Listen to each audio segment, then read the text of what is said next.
Hey everybody, my name is Owen Carrick, and I chose to do my research paper on GDL laws and how they affect teen alcohol use and risky driving. Um, so as some of you know, motor vehicle crashes are the leading cause of death for U.S. teens. Um, and in order to combat this, states have adopted graduated driver licensing policies. Those have effectively reduced crashes and fatalities for young drivers. But what this study tries to do is it examines what unintended effects GDLs could have on teens' use of alcohol and also their risky driving behaviors. So it tests such things as whether how willing they would be to be how likely they are to be a passenger with the driver consuming alcohol, or how likely they are to drive after they drink, or how likely they are to just drink in general. And so, um, in general, the GDL policies are rated good, fair, marginal, or poor based on a point grading system. Um, and so this chart kind of goes into how they are graded.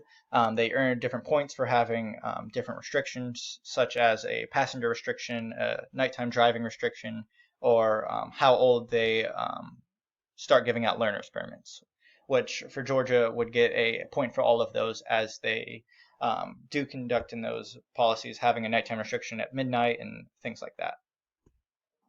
So the method of this study was they got their data from the Monitoring the Future um, study, which collected data on from schools on students such as alcohol use, whether they drink and drive, would ride with someone whether they drink and drive, age, sex, race, things like that. And they also got the GDL rankings or rated system from the Insurance Institute for Highway Safety. Um, and that also kept track of which states changed their policies and whether they changed to good, fair, poor, or marginal, things along those lines. So they used a logistic regression model and a difference in difference, or as they called it, differences in differences, for what I'll explain a little bit later. They also adjusted for things such as demographic characteristics, school characteristics, and other state alcohol policies, such as like a beer tax or something like that. So all in all, they had about 130,000 12th graders for their sample size.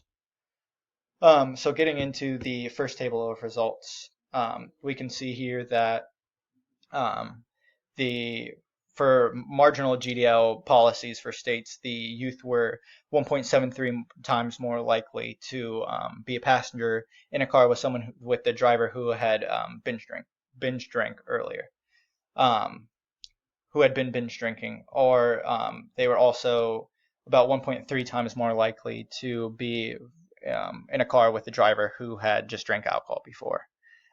They also marginal GDL policies also had a limited effect on how much are just their general alcohol use and binge drinking, whereas fair and poor GDL policies increased, or they were the youth in those states were more likely to engage in frequent alcohol use. So this is basically just a summary of kind of everything I said, and it goes into a little more detail. And like I said, that was the table that used the logistic regression model. So this next table of results used a differences in differences, which compared good, fair, marginal, and poor all against each other at different points in time. So it wasn't just a 1v1, it was a differences in differences, so it compared numerous. And so the most telling things here were the 2 times more likely for marginal GDL state youth to be a passenger in a vehicle where the driver had been binge drinking, and also the poor GDL states, the youth were 1.3 times and 1.6 times more likely to be binge drinkers or frequent alcohol users. And so, like I said, that used the differences in differences, as they coined it, and really had some pretty telling evidence of that good GDL policies can really positively affect the reducing of alcohol use in teens and also risking driving behaviors. They gave us suggestions that it was based on kind of how it influenced social norms, and that it can do a really good job of doing that. yeah, so that was my study, and that's all I have. Thank you.